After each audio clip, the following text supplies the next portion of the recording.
درود میفرستم به تویی که داری این ویدیو من نگاه میکنیم و امروز قرار با هم دیگه بازی خیلی جالب و انجام بدیم که مطمئنم اگه تو هم این بازی رو تو گوشیت نصب کنی عمرن دیگه پاکش کنی. دوستان اسم این بازی هستش رولت روسی و قرار من امروز این بازی رو انجام بدم و شما خیلی لذت ببرید. پس حتما این ویدیو رو لایک کنین، کامنت بذارین و اگه از این جور سبک ویدیو خوشتون میاد حتما کانال منم ساب کنین. برو که رفتیم. و بله این از این بازی بسیار جذاب و جالب که الان وارد بازی میشیم و با محیط بازی آشنا میشیم.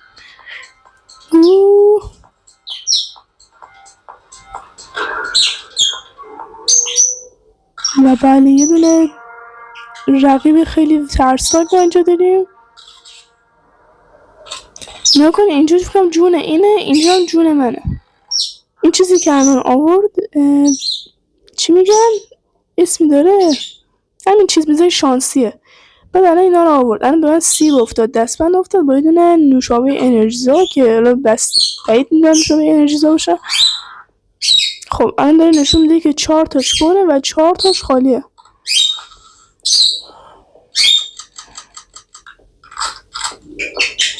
خب ولی ما نمیدونیم الان اینی که الان قرار ما بزنیم پره یا خالی. ما میتونیم تفنگ رو سمت خودم بگیریم یا سمت اون. سیب اگه بخوریم، برای کسایی که نمیدونن، سیب اگه بخوریم جونمون یه دونه پر میشه و از این نوشیدنی ها اگه بخوریم چیز بشه، چی میگن ها، یه دونه تیر رو الکی هدر میده ولی به هیچ سمت، یعنی نه به سمت خودمون نه به سمت این یاروی. دستبند هم اگه بزنیم، دستبنده باعث میشه که ما یه دور دیگه هم بتونیم بازی کنیم. مثلا برای این مثال من به طرف خودم میگیرم و نداشت و این کاری که من کردم بهم یه نوبت اضافه میده و میتونم دوباره بازی کنم و به سمت این میگیرم. و بله دوستان من الان خیلی خوششانس بودم که تیر دوم داشتش. این از ذره‌بین استفاده میکنه، ذره‌بین توش میتونه نگاه کنه ببینه پر یا خالیه. همش هم داره استفاده میکنه. الان البته واسه سیب بخوره چون هر دوتامون فکر کنم بله دوستان باختیم. ای خدا اصلا اشکال نداره، ما یک دور اینو به فاینا میدیم. الان اگه من به سمت خودم بزنم و بمیرم اون همچنان نمیتونه بازی کنه. خب دیدین الان بازم من بردم، الان یه دور نمیتونه بازی کنه. خب این من سمت خودم میگیرم و بازم مردم، یعنی من مردم. الان جونامو بزنه اینطوری بذارم که مشخص شه.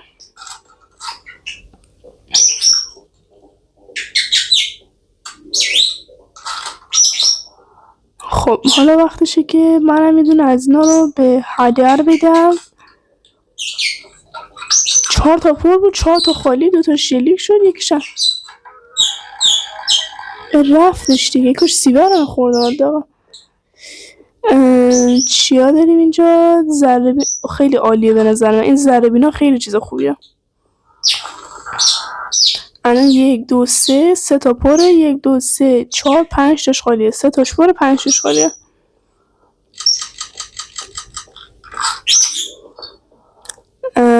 و من که فکر میکنم الان حتما 100% یکیش بره. من این کار رو انجام میدم. این چاقو میاد این سر این چاقو رو میبره، سر این تفنگ رو میبره و میتونید باهاش 2 تا جون یه نفر رو کم کنید.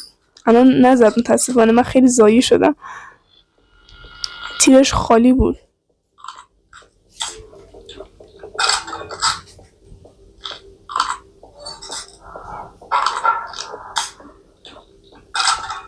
خب این داره خیلی تکنیکی وارد عمل میشه و میمیره. ایول مرد، شانس بهمون رو کرد.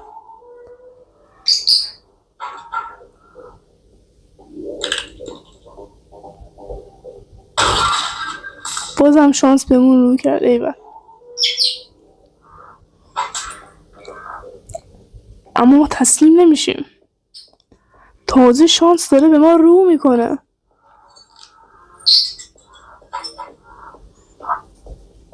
ما هم از وسایلمون استفاده میکنیم. بابا پره، میگیریم به سمت ایشون. منم چرا یه جونم رفت؟ ها این جون اونه، من فکر می‌کردم قرمز جون منه. خب پس نگرانی در پیش نیست. از این دوباره استفاده میکنیم. توش خالی بود و این توش خالیه، من استفاده میکنم ازش و ایول یکی دیگه هنوز داره که فکر میکنم پر باشه. نه خالی بود.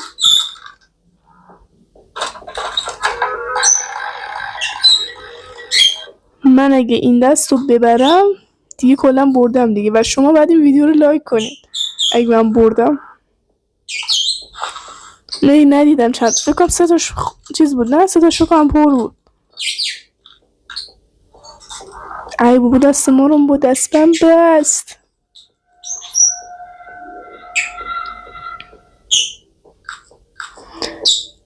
از همش داره استفاده میکنه و بسم الله الرحمن الرحیم. ای میمردی دیگه، بمیر دلغک. ای وای خدا رو شکر. خب ای بابا دست ما هنوز قفله. بمیر بمیر بمیر.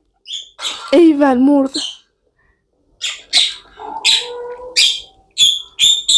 خب ببینین این ضربه رو میخوام یک ضربه تکنیکی بزنم. توش پر. ای بابا توش پر نیست. اینو میگیریم سمت خودمون فعلا و برای حرکت بعدی ما از این چاقو استفاده میکنیم که اگه خواست بمیره خوشگل بمیره. ای بابا دوباره توش خالی بود.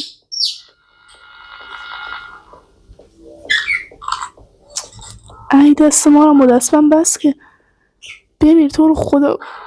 یس دوستان مرد و شما باید این ویدیو رو لایک کنید. اینم نه بخشنامه یه چیز بود ارسال. نه ولشون دوستان، این همون چیزیه که موقع مرگ می‌نویسن. حالا موقع مرگ قرارداد، این قرارداده و موقع مرگ نمی‌نویسن.